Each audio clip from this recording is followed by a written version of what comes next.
Sorry,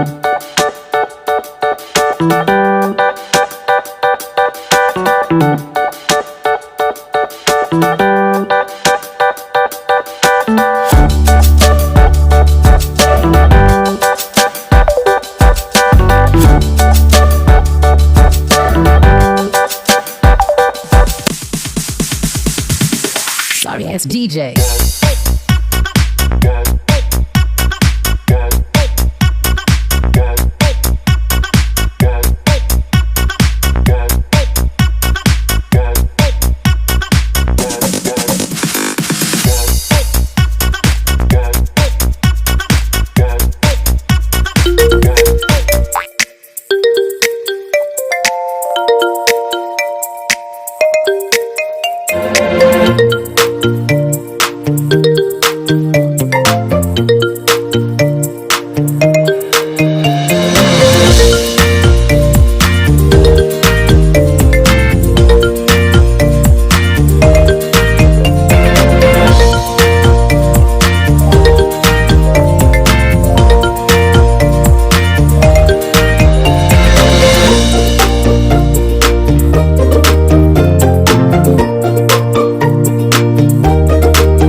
So, nakakatuwa at nandito na tayo sa loob at nag-antay na tayo for our flight. So, alam nyo yun,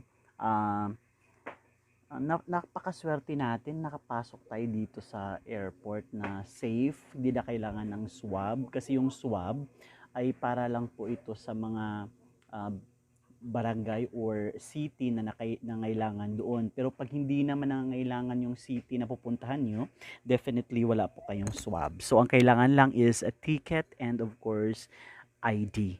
So, dapat meron kayong ganun. For example, Tacloban tayo.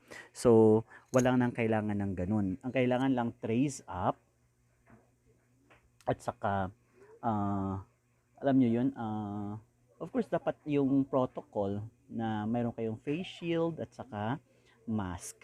So, after that one, ano na tayo, napaaga kasi natin yung pagdating natin kasi tawag niyan, pinipigilan natin yung mahaba ng pila dito sa sa loob ng airport at saka social distancing dapat palagi kasi provincial tayo. Kasi yung ibang probinsya dito ay kailangan pa i-quarantine ka.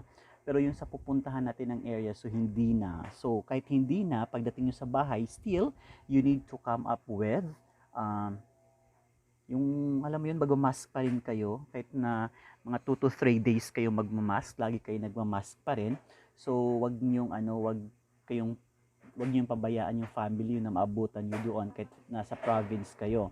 So lagi niyong pahalagahan yung mga bagay-bagay. So, alam mo yun, sobrang excited ako makapunta na sa Ormoc kasi ang tagal na. I think mga 20 years or more than 20 years na hindi tayo nakaka-uwi. So, at saka ang ating main goal din dito, makauwi yung mama ko papuntang Ormoc. And then, of course, pag nandito na siya sa Ormoc, baka dito muna sila kasi sobrang safe pa yung Ormoc ngayon. After kasi Tacloban, so may van na doon. Ang van pala, doon according to my mama is just 300 kasi may contact na din siya doon na mga 300 lang daw yung van papuntang Ormoc. So from Tacloban to Ormoc it takes 2 hours. So alam niyo yun, yung parang hindi mo maano doon, hindi mo maiwasan yung medyo mahapdi na yung mata ko.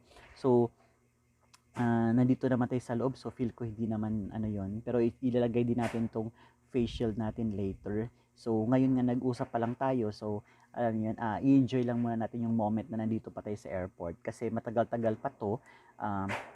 But still, we're waiting na pag 3:15 yung flight natin. So, as of now, so ganun na lang muna.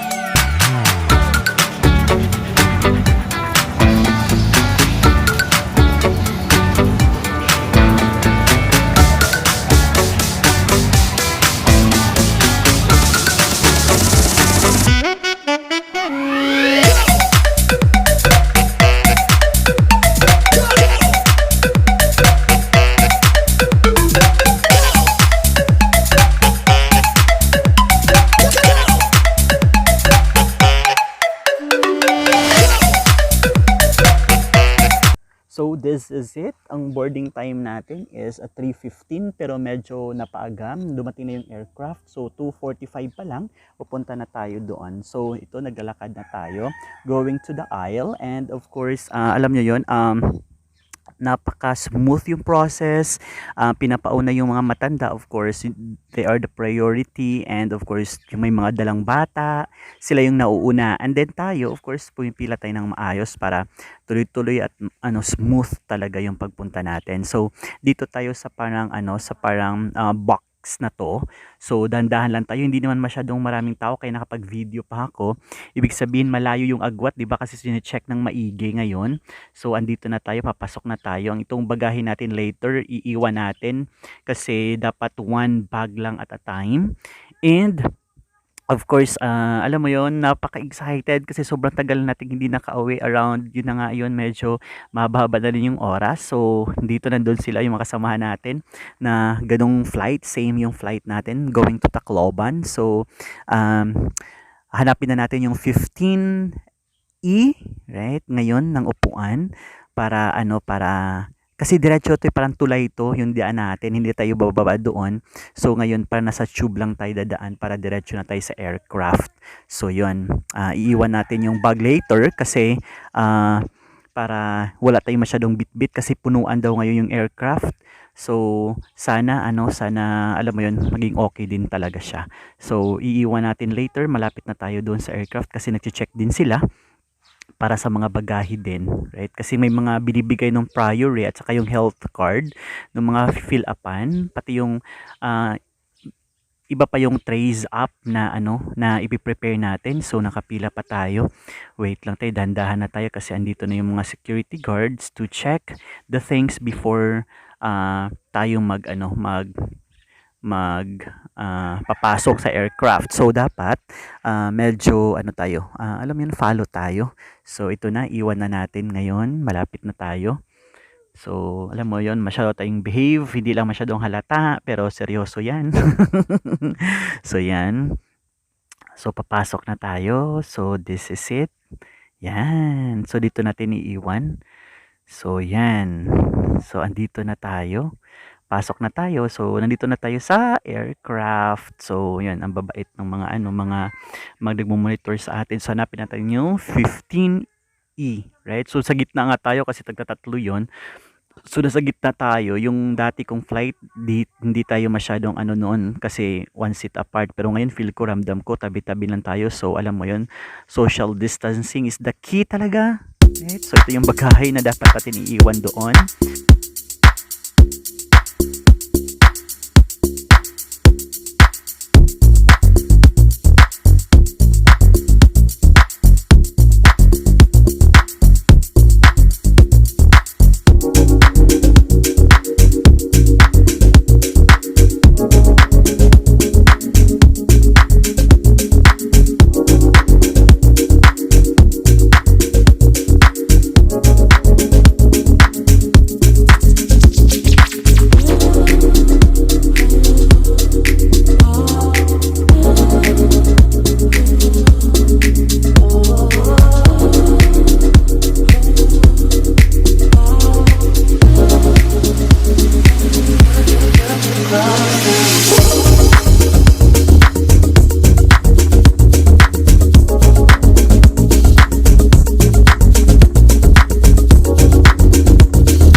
So it's time for us to make lipad na. Okay? So by the way, dito na tayo sa sa window pane na. Window pane.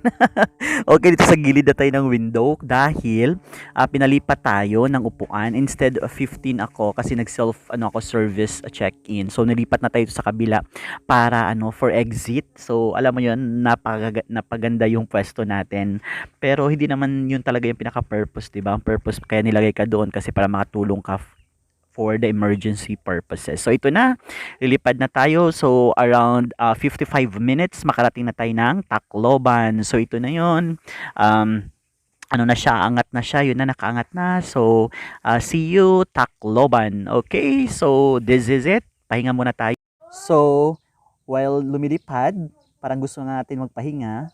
Pero alam mo na, inamnamin muna natin dito sa loob, pray muna bago bago alam mo 'yon. Oh, 'di ba? Hanggang ganyan mo tayo. Dapat may picture sa loob. Akala mo first time pero of course ganyan. So dapat seryoso muna and then mamaya-maya mag-idlip muna tayo kasi 55 minutes matagal-tagal pa 'yon. Okay? So this is it. Yan, hanggang diyan lang muna. So kabababa lang talaga natin dito sa sa Tacloban, sa Daniel Romualdez Airport. So, i-capture natin yung moment sa pagbaba. And of course, while waiting for our baggage dun sa right? So, hanapin din natin yung van kung saan yung van going to Ormoc. So, sana mahanap natin agad para hindi tayo mahirapan kasi ang tagal-tagal na nga natin hindi umuwi. At saka, alam mo yun, i-enjoy natin na lang yung moment na nandito tayo. Kaya ang ganda ng panahon. Tingnan nyo, ito yun ang name, Daniel Romualdez Airport sa Tacloban. So, enjoy lang natin. Okay?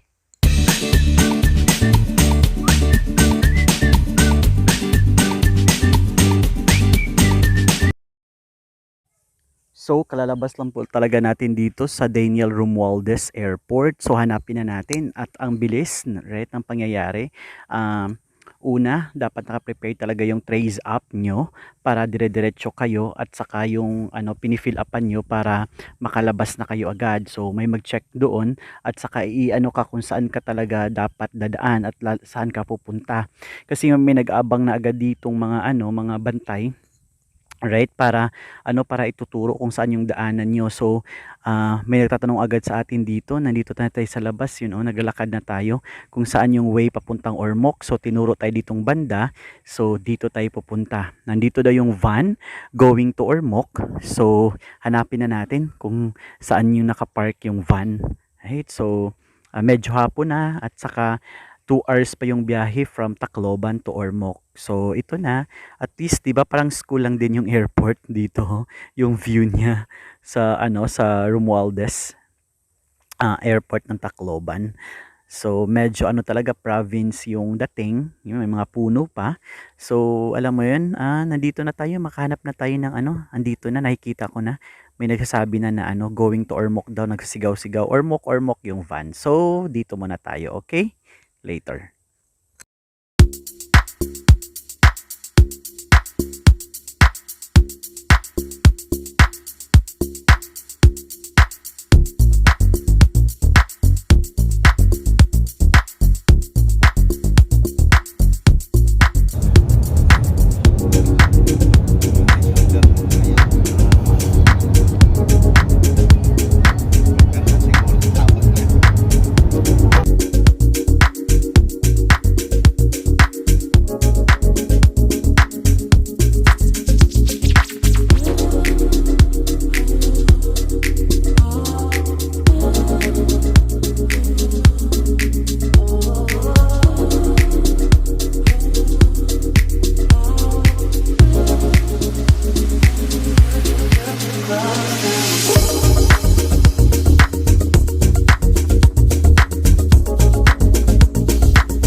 Yehey! Nandito na tayo sa Ormoc. So nakita nyo ba ito? Wow, ang ganda na. Nandito tayo sa Robinson's Place, Ormoc.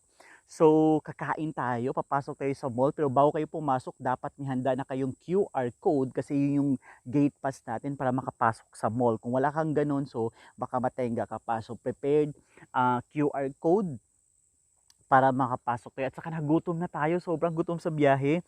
So, kakain muna tayo ng medyo madami kasi mahiluhin ako. So, nag-control din ako. Kasi di ba ang layo 2 hours pa yun. At saka nandito yung sundo natin. So, dito tayo nag-antay na sila sa akin. So, kakain tayo. As of now, ito lang muna yung vlog ko. Thank you so much for watching. Hanggang dito na muna. So, thank you. God bless everyone. See you around.